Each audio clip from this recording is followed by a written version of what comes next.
Price Lord everyone. ஆண்டவர் இயேசு கிறிஸ்து நாமத்தில் இந்த காலை வேளை வாழ்த்துக்கள். இந்த அற்புதமான நாளிலும் ஒரு அற்புதமான பாடலை பாடி ஆரம்பிப்போம். ஆமென். பாவியாக இருக்கையிலே அன்பாய் பாரில் உன்னை தேடி வந்தாரே,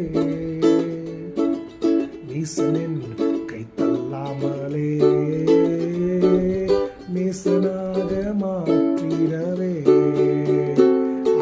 இயேசுவின் மகா அன்பீதே அதன் ஆழம் அறியலாகுமோ, இதற்கு இணையதுவே இல்லையே,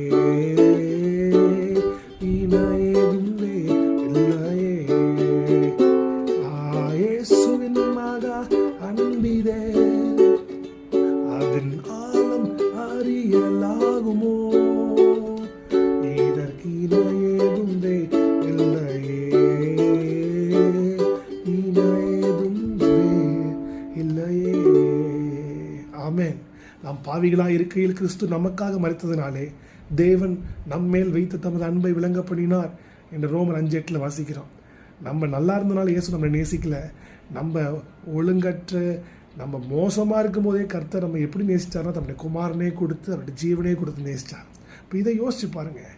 இந்த நாளில் கர்த்தர் அவரே கொடுத்துருக்காருன்னா இப்போ நிச்சயமாக இந்த பிரச்சனைகளை வெற்றியை தருவார மாட்டாரா, இந்த சவாலில் ஜெயத்தை தருவார மாட்டார், நிச்சயம் தருவார்.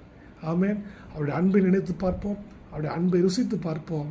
கர்த்தர் ஒரு நாளும் நம்மை கைவிட மாட்டார். Stay blessed, be blessed, have a nice day.